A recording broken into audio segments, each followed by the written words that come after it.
Pregnant అయిన మీనా, బాలుకి అడ్డంగా దొరికిపోయిన రోహిణి, ప్రభావతిని కొట్టిన సత్యం, మనోజ్. ఇంతకు ఏం జరిగింది? మీనా ప్రెగ్నెంట్ అయితే బాలుకి రోహిణి అడ్డంగా దొరికిపోవడం ఏంటి? మరి ప్రభావతిని సత్యం, మనోజ్ కొట్టడం ఏంటి? ఇదంతా కూడా వీడియోలో చూసి తెలుసుకునేద్దాం. రాబోయే ఎపిసోడ్స్లో గుండె నిండా గుడిగంటల సీరియల్లో ఏం జరగబోతుందో ముందుగా తెలుసుకోవాలి అనుకుంటే వీడియోని లైక్ చేసి ఛానల్ని సబ్స్క్రైబ్ చేయండి. ఈ వీడియో చివరి వరకు పూర్తిగా చూస్తేనే మీకు అర్థమవుతుంది. స్కిప్ చేయకుండా పూర్తిగా చూడండి. మొత్తానికైతే ఇంకా మీనా, బాలు ఇద్దరు కూడా చాలా హ్యాపీగా ఉంటారు. కానీ వాళ్ళకి ఎప్పుడూ ఏదో ఒక సమస్య వస్తూనే ఉంటుంది కదా. ఎందుకంటే ప్రభావతి కన్న తల్లి అయినా కానీ మీనా, బాలు సంతోషంగా ఉండడం చూసి వారవలేని తనంతోనే కదా ఉంటుంది ప్రభావతి అయితే. ఇంకా ఈ మనోజ్కి అయితే డబ్బులు ఎప్పుడైతే కంటి ముందు కనిపిస్తాయో అవి అప్పు చేసి తీసుకొచ్చానా, ఎలా తీసుకొచ్చాను అన్నది కూడా ఆలోచించకుండా మనోజ్ అయితే క్రెడిట్ కార్డు 10 లక్షలు లిమిట్తో రావడంతో తన భార్యకు బంగారు మంగళసూత్రాలు, బంగారపు తాడు, తల్లికి 25,000 పెట్టి ఇంకా పట్టుచీర, తండ్రికైతే ఒక చిన్న టవలు తీసుకొచ్చి తనకి 51,000 వాచి తెచ్చుకుంటాడు. తండ్రికి మాత్రం చిన్న టవల్ తీసుకొచ్చి ఇచ్చేస్తాడంతే. ఇంకా అది చూసిన తర్వాత సత్యం చాలా బాధపడతాడు. నేను వీడిని చదివించడానికి ఎంతో కష్టపడ్డాను.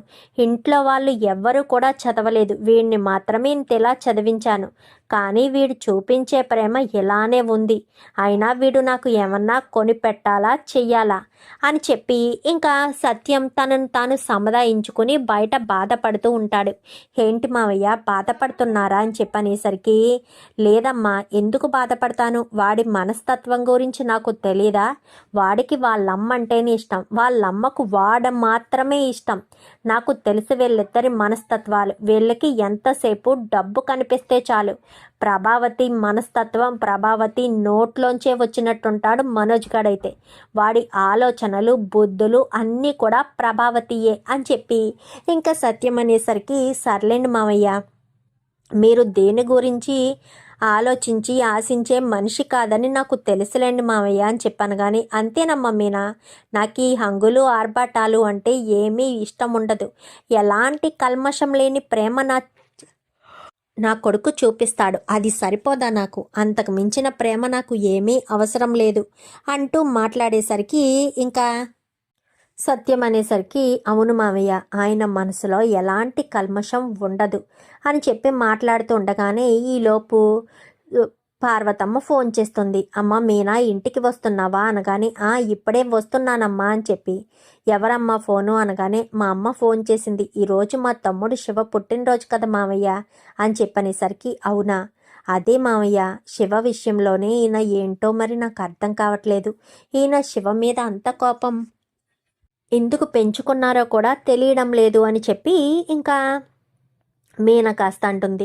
ఏముండదులేమ్మా, నువ్వు వెళ్ళు, వాడిని ఆశీర్వదించు, బుద్ధిగా ఉండమని చెప్పు, వీడే వాడిని క్షమిస్తాడు అని చెప్పి ఇంకా సత్యం అనేసరికి, సరే మావయ్య అని మీనా గబగబా పని చేసుకుని ఇంకా సరే అక్కడికి వెళ్ళి వాడికి ఒక షర్ట్ ఇచ్చి పుట్టినరోజు శుభాకాంక్షలు చెప్తుంది. చాలా థ్యాంక్స్ అక్క అని చెప్పి మాట్లాడేసరికి, గుళ్ళో ప్రసాదాలు పంచాలి, అల్లుడు గారి కూడా వస్తే బాగుంటుంది కదా, వీడేమో వద్దంటున్నాడు అని చెప్పనగానే, ఏంటమ్మా మీ అల్లుడు గారిని వద్దు అని వాడు చెప్పినంత మాత్రాన నువ్వు పిలవకుండా ఉంటావేంటి అని చెప్పనేసరికి, నేను ఫోన్ చేసి చెప్తానమ్మా, ఒక మాట నువ్వు కూడా చెప్పు అనగానే, సరేనని ఇంకా వెంటనే పార్వతమ్మ కాస్త బాలుకి ఫోన్ చేసి, గుడిలో ప్రసాదాలు ఇస్తున్నాము రండి బాబు అని చెప్పనగానే, ఎందుకో ఏంటో అడగకుండానే ఏం మాట్లాడు బాలు. మాట్లాడకుండానే మీనా ఇంటికి వచ్చి మీనా చెప్తూ ఉండేసరికి, అవునా మీ తమ్ముడు పుట్టినరోజా?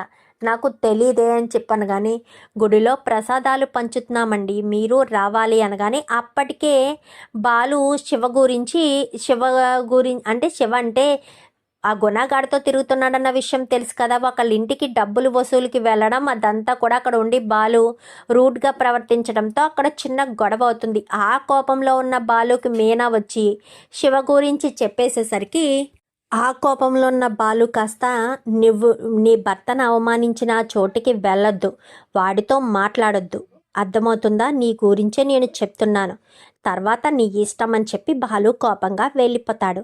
మీనాను కూడా వెళ్ళొద్దనేసరికి ఇంక వెంటనే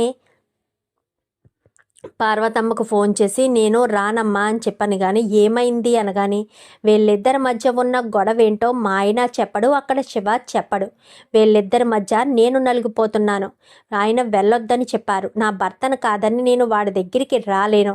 వాడే ముఖ్యమని వస్తే నా భర్త నన్ను ఇంట్లోంచి బయటకి పంపించేస్తే అప్పుడు నా పరిస్థితి ఏం కావాలి? నా కాపురాన్ని చెడగొట్టుకుని నేను రాలేనమ్మా అని చెప్పి మాట్లాడేసరికి ఇంకా పార్వతమ్మ శివనే తిడుతుంది. శివనే తిట్టేసరికి మీనా ఇంకా తమ్ముడు పుట్టినరోజు కోసం వెళ్ళలేదని బాధపడుతూ తిండి తినడం మానేస్తుంది. తిండి తినడం మానేసేసరికి బాలు వచ్చేసరికి ఇంకా వంటగదిలో వంట చేసుకుంటూ సడన్గా గిన్నెలు సౌండ్ వినిపించేసరికి ఏంటి వంటగదిలో మీనా వంట చేస్తుంది కదా, మరి గిన్నెలు సౌండ్ వినిపించడం ఏంటి అనుకుంటూ వంటగది దగ్గరికి వచ్చి చూసేసరికి మీనా కనిపించదు. అదేంటి ఇప్పుడే కదా మీనా కనిపించింది, ఇంతలోనే ఎటు వెళ్ళిపోయింది అని బాలు వంటగది దగ్గరికి వచ్చేసరికి మీనా వండుతూ సడన్గా కళ్ళు తిరగడంతో కింద పడిపోతుంది. పడిపోయేసరికి మీనా మీనా అని చెప్పి అంటూ ఉండగానే సత్యం అప్పుడే ఇంట్లోకి వస్తూ ఉంటాడు. ఏంటి బాలు మీనా మీనా అంటున్నాడు అని వంటగది దగ్గరికి వచ్చేసరికి మీనా కింద పడిపోయి ఉండడంతో ఏమైందిరా బాలు అనగానే అదే తెలీదు నాన్న, నేను ఇప్పుడే వచ్చాను, మీనా వంట చేసుకుంటుంది కదా అనుకున్నాను, కానీ సడన్గా కళ్ళు తిరిగి పడిపోయింది, ఏమైందో ఏంటో అని చెప్పాను. కానీ ఎత్తుకుని తీసుకొచ్చి ఇలా పడుకోబెట్టు అని చెప్పాను. కానీ ఎత్తుకుని తీసుకొచ్చి మొహం మీద నీళ్లు చల్లి ఇంకా మీనా మీనా అని చెప్పాను. కానీ మీనా కళ్ళు తెరుస్తుంది కానీ చాలా నీరసంగా మాట్లాడడానికి కూడా చాలా ఇబ్బంది పడిపోతుంది. ఏంట్రా అంత నీరసపడిపోయింది, అర్జెంటుగా హాస్పిటల్కి తీసుకువెళ్ళు, ఈ మధ్యన మీనాకు బాగా పని ఎక్కువైపోతుందిరా, అందుకోసమని ఇలా కళ్ళు తిరుగుంటాయి, ఒకసారి హాస్పిటల్కి తీసుకువెళ్ళాను. కానీ ఏం అక్కర్లేదులే మామయ్య అని చెప్పనేసరికి లేదమ్మా ఒక్కసారి హాస్పిటల్కి వెళ్ళాలి అని చెప్పి వెంటనే బాలుతో కలిసి హాస్పిటల్కి పంపించేసరికి ఇంకా బాలు మీనాని హాస్పిటల్కి తీసుకెళ్తాడు కదా. తీసుకెళ్ళిన తర్వాత అక్కడ డాక్టర్ శుభవార్త చెప్తారు. శుభవార్త చెప్పడంతో తెగ సంతోషపడిపోతాడు బాలు అయితే. ఎందుకంటే మీనా ప్రెగ్నెంట్ అని చెప్పడంతో ముందు కంగారు పడిన తన భార్య తల్లి కాబోతుంది, తను తండ్రి కాబోతున్నాడన్న విషయం గురించి ఆలోచించి ఖర్చు గురించి ఇప్పుడు ఆలోచించకూడదు, మీనాని సంతోషంగా చూసుకోవాలి అని బాలు కాస్త మీనాని సంతోషంగా చూసుకుందాము అన్న ఉద్దేశంతో ఏం మాట్లాడకుండా మీనా కంగ్రాచులేషన్స్ అని చెప్పనేసరికి చాలా థ్యాంక్స్ మీనా అనగానే సిగ్గుపడుతుంది. ఇంకా ఇంటికి బయలుదేరుతూ స్వీట్ బాక్స్ ఒకటి తీసుకుని ఇంటికి వెళ్ళడంతో సత్యం కంగారు పడుతూ ఉంటాడు. ఈలోపు బాలు కంగారు పడవలసిన అవసరం ఏమీ లేదు నాన్న, వస్తున్నాం ఇంటికి అని చెప్పనేసరికి ఏంటి ఎవరి కోసమో ఎదురు చూస్తున్నట్టు అలా గుమ్మం ముందు అటు ఇటు తిరుగుతారు అనగానే మీనా కళ్ళు తిరిగి పడిపోయింది అనేసరికి ఇంటి పని ఎగ్గొట్టడానికి అదో వంక అంతే అని చెప్పాను. కానీ అవును మరి తను ఇంటి పని ఎగ్గొడుతుంటే నువ్వు చేసేస్తున్నావు కదా, మరి నీ చేత పనులు చేపిస్తుంది కదా మీనా, అందుకని అదో వంకలే, అంతకు మించి ఏం వంకుంటుంది అని చెప్పి మాట్లాడేసరికి ఏంటి నా మీద సీరియస్ అవుతున్నారు అని చెప్పి సత్యం ప్రభావతి అంటుంది. మరి నోరు మూసుకుని ఉండు, నేనేదో తిరుగుతున్నాను కదా, నా టెన్షన్తో నేను తిరుగుతున్నాను కదా, నీకేం సంబంధం లేదు, నువ్వు సైలెంట్గా ఉంటే బాగుంటుంది ప్రభా అని చెప్పాను. కానీ ఉంటానులేండి, సైలెంట్గానే ఉంటాను, నాకెందుకు వచ్చిన గొడవ, నేను సైలెంట్గా ఉంటాను, నోరు మూసుకుని ఉండడంలో ఎలాంటి తప్పేమీ లేదు కదా, సైలెంట్గానే ఉంటాను అని చెప్పి ప్రభావతి కాస్త సైలెంట్ అయిపోతుంది. సైలెంట్ అయిపోయేసరికి బాలు మీనా రావడంతో స్వీట్ బాక్స్ తీసుకొచ్చి తన తండ్రి నోట్లో స్వీట్ పెట్టి ఇంకా కంగ్రాచులేషన్స్ నాన్న అని చెప్పాను. కానీ దేనికి రా అని చెప్పనేసరికి నువ్వు తాతయ్యవి కాబోతున్నావు అని చెప్పాను. కానీ ఏంటి నాన్న ఏంటి నువ్వు అనేది అని చెప్పాను. కానీ అవును నాన్న మీనా తల్లి కాబోతుంది అని చెప్పడంతో ప్రభావతికి గుండెల్లో గుణపం దిగినట్టుగా అనిపిస్తుంది. ఏంటి నీ భార్య తల్లి కాబోతుందా అని చెప్పాను. కానీ అవును మీనా తల్లి కాబోతుంది, అదెలా కుదురుతుంది, ఇంటికి పెద్ద కొడుకు మనోజ్ వాళ్ళే ముందు తల్లిదండ్రులు కావాలి అనగాని నీకు అసలు బుద్ధుందే ప్రభా, ఎవరు తల్లిదండ్రులు కావాలనేది నువ్వెలా నిర్ణయం చేస్తావు, వాళ్లకు దేవుడు ఇస్తున్నాడు అంతే, ఇంకా నోరు మూసుకో, ఎదుటి వాళ్ళ మనసును బాధపడేటట్టుగా చేయకు. ఈరోజు నేను చాలా సంతోషంగా ఉన్నాను, నా మనసును గాయపరచకు అని చెప్పి సత్యం కాస్త తిడతాడు. తిట్టేసేసరికి ఇంకా ఇంట్లో వాళ్ళంతా కూడా వస్తారు. కంగ్రాచులేషన్స్ మీనా అంటూ అందరూ కూడా అప్రిషియేట్ చేసి స్వీట్ బాలు అందరికీ కూడా ఇస్తాడు. ఇచ్చేసరికి చాలా థ్యాంక్స్ బాలు అని చెప్పి అందరూ కూడా చెప్తారు. ఇంకా మనోజు రోహిణి అయితే ముక్కు మూతి విరుచుకుంటారు. ఎందుకంటే రోహిణి కథ ముందు తల్లవ్వాలనుకుంది. రోహిణి అవ్వకుండా మీనా తల్లవ్వడంతో తట్టుకోలేకపోతుంది. ఇంకా బాలు కూడా వాళ్ళ ఫ్రెండ్స్ సర్కిల్లో అందరికీ కూడా డ్రైవర్స్ అందరికీ కూడా స్వీట్లు ఇచ్చేసరికి అందరూ కూడా స్వీట్లు తిని చాలా సంతోషపడతారు. అయితే బాలు కూడా తండ్రి కాబోతున్నాడన్నమాట. త్వరలోనే బాలుకి బాధ్యతలు డైపర్లు కొనే పని పడుతుంది. అప్పుడు బాలు మరింత కష్టపడాల్సిన పరిస్థితి వస్తుంది అనగానే అవునరా నేను అది బాధపడే అని చెప్పనేసరికి నోరు మీరా, పిల్లలు ఉంటే అదొక సరదా. మనం ఇంటికి వెళ్ళేసరికి మనకి ఎంత కష్టం ఉన్నా పిల్లలు మనతో కొంచెం సేపు ఆడుకుంటే మొత్తం అలసట మొత్తం పోతుంది. పిల్లలు మనతో ఉంటే చాలా హ్యాపీగా ఫీల్ అవుతాము అని చెప్పి మాట్లాడేసరికి అవును నిజంగా చాలా హ్యాపీగా ఫీల్ అవుతామని చాలా సంతోషపడుతూ ఉంటారు. ఇంకా ఇలా ఉండగా ఇంకా బాలు అందరికీ చెప్తాడు కదా, సుశీలమ్మకు కూడా స్వీట్ బాక్స్ ఇచ్చి అక్కడ షీలా డార్లింగ్ కూడా నేను వెళ్ళి చెప్పాలి, ఫోన్లో చెప్తే ఏం సరదా ఉంటుంది అని సత్యానికి చెప్పొద్దని చెప్తాడు. సరే నేను చెప్పను మీనా, నువ్వు కూడా చెప్పొద్దు అనగానే నేను చెప్పను అని చెప్పి ఇంకా పార్వతమ్మలకు కూడా స్వీట్లు ఇచ్చి బాలు చెప్పి నువ్వు వద్దు నేనొక్కడనే వెళ్తాను అని బయలుదేరి వెళ్తాడు. కానీ బాలు సుశీలమ్మ వాళ్ళ ఇంటికి వెళ్తున్నాడన్న విషయం తెలియని రోహిణి ఎప్పుడైతే మీనా కడుపుతో ఉందని తెలిసిందో తన బిడ్డ మీద కూడా తనకు ప్రేమ కలుగుతుంది. ప్రేమ కలిగి ఒకసారి చింటూని వెళ్ళి చూసొస్తే బాగుంటుంది, చింటూ దగ్గరికి వెళ్ళి చాలా రోజులైంది, చింటూను చూడాలని అనిపిస్తుంది అని చెప్పి మీనా కాస్త బయలుదేరి చింటూ దగ్గరికి బాలు కాస్త బయలుదేరి ఇంకా సుశీలమ్మ వాళ్ళ ఇంటికి వెళ్తారు. రోహిణి బయలుదేరి చింటూ వాళ్ళ ఇంటికి బయలుదేరుతుంది. బయలుదేరి రోహిణి సరాసరి అక్కడికి వెళ్ళిపోతుంది. అక్కడికి వెళ్ళిపోయేసరికి బాలు కూడా సుశీలమ్మ ఇంటికి వెళ్ళి షీలా డార్లింగ్ అని చెప్పి పట్టుకుంటాడు. ఏంట్రా ఏంటి అనగానే నేను తండ్రిని కాబోతున్నాను అనగానే ఏంట్రా ఏంటి నువ్వు చెప్పేది, మీనా తల్లి కాబోతుందా అని చెప్పనగానే మరి నేను తండ్రిని కాబోతున్నానంటే నీ మనవరాలు తల్లి కాబోతుందనే అర్థమే కదా మిస్ షీలా డార్లింగ్ అని చెప్పి మాట్లాడేసరికి చాలా సంతోషపడిపోతుంది సుశీలమ్మ. మరి మీనాని తీసుకొచ్చావా అని చెప్పనగానే ప్రయాణాలు చెయ్యకూడదు, కడుపుతో ఉన్నది కదా, పైగా కొంచెం నీరసంగా ఉందని చెప్పారు, ప్రయాణాలు చేస్తే ప్రమాదం అన్నారు, అందుకే ఈ సమయంలో ప్రయాణం చేయడం అంత మంచిది కాదని నేనే మీనాను తీసుకుని రాలేదు అని చెప్పి చెప్తుంది.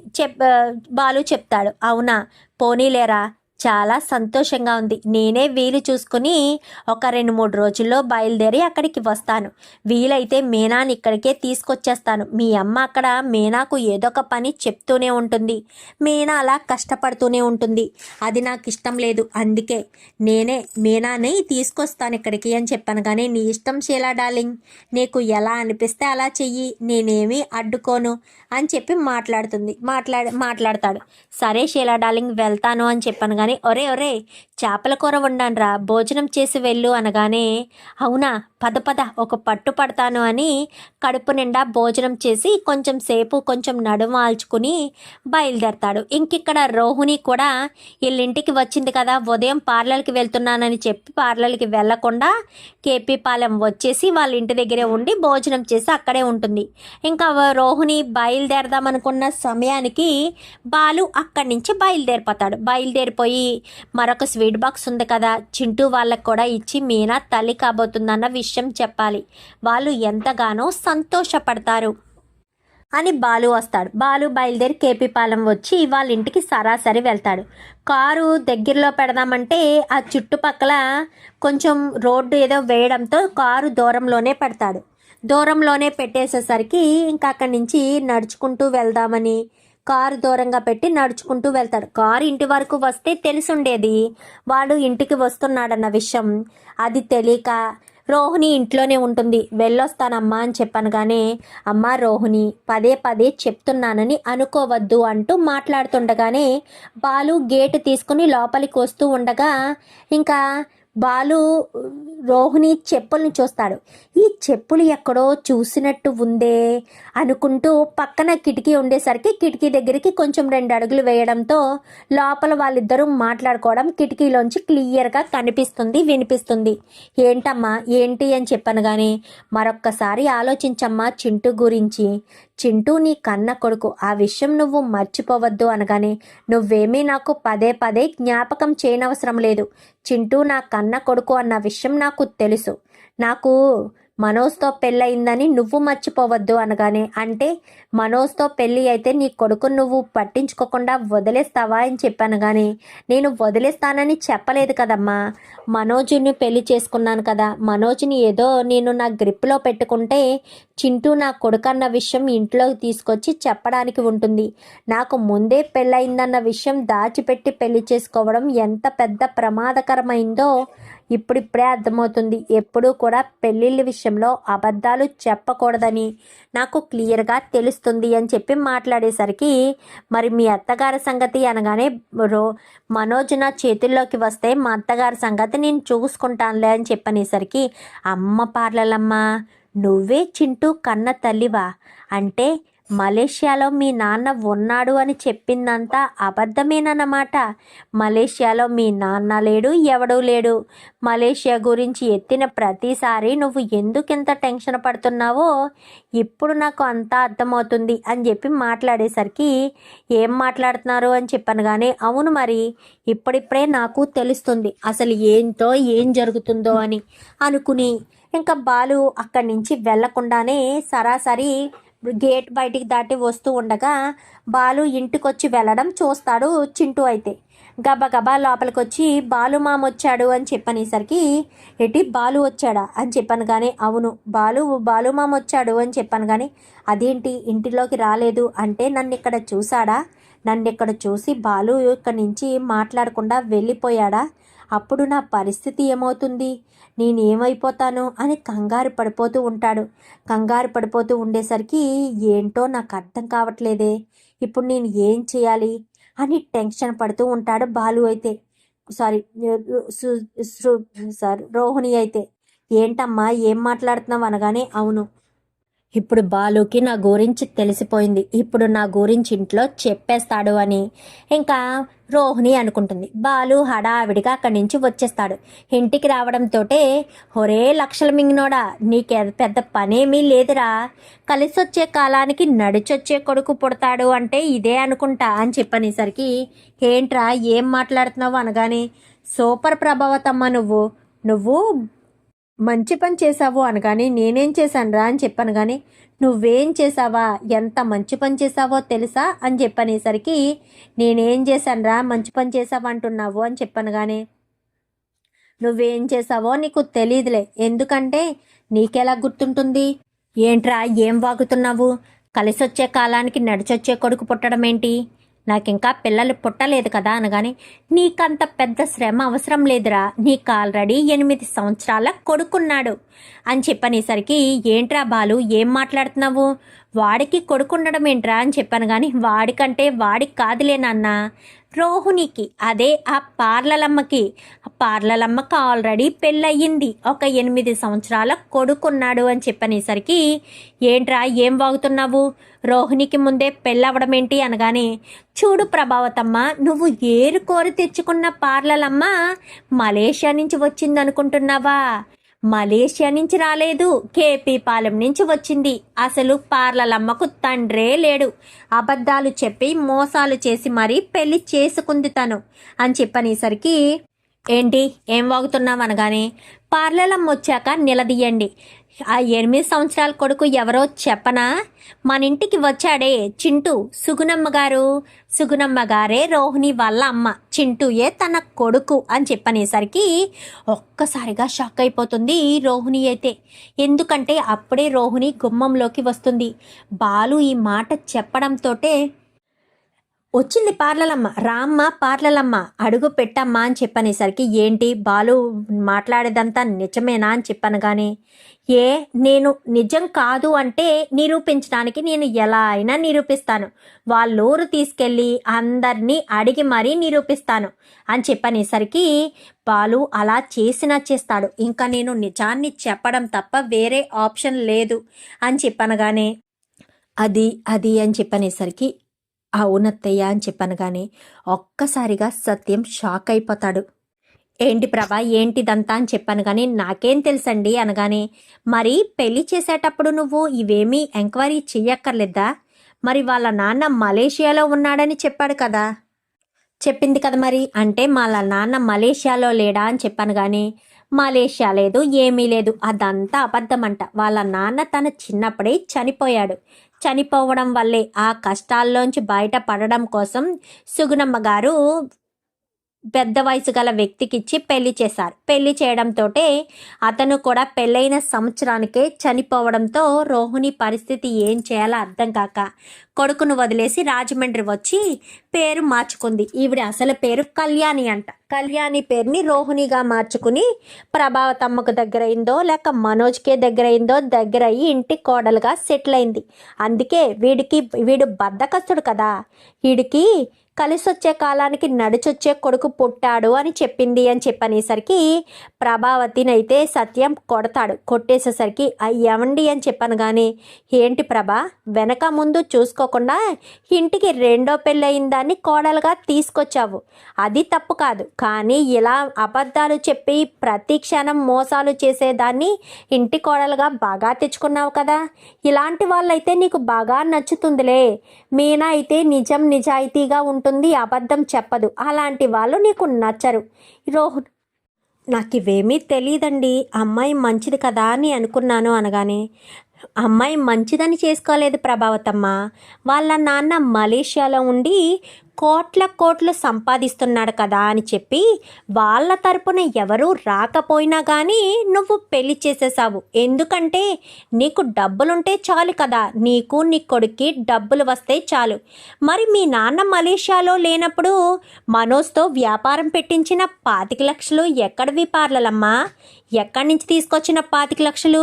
కొంపదీసి ఆ కల్పనను పట్టుకుని 40 లక్షలు తీసుకొచ్చేసారా ఏంటి అని చెప్పనేసరికి మనోజు కంగారు పడుతూ ఉంటాడు.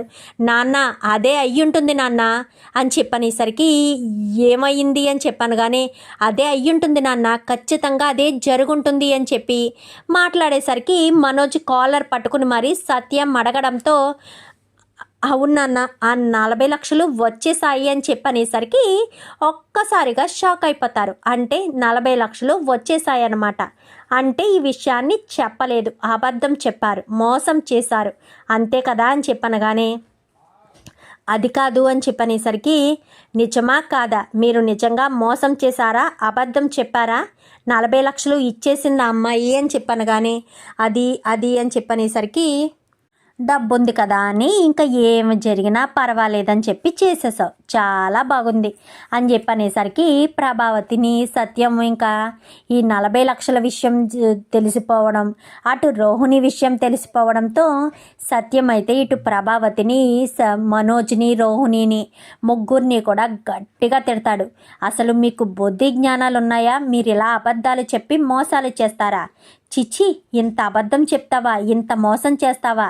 ఒక ఆడపిల్లవై ఉండి ఇన్ని అబద్ధాలు చెప్పి ఇంట్లో అడుగు పెడతావా అంటూ సత్యం కాస్త తిట్టడం మొదలు పెడతాడు. చూద్దాం మరి రాబోయే ఎపిసోడ్స్లో ఇలాగే జరగాలని మీరు కూడా కోరుకుంటే వీడియో నచ్చితే లైక్ చేసి ఛానల్ని సబ్స్క్రైబ్ చేసుకోండి. Thank you for watching.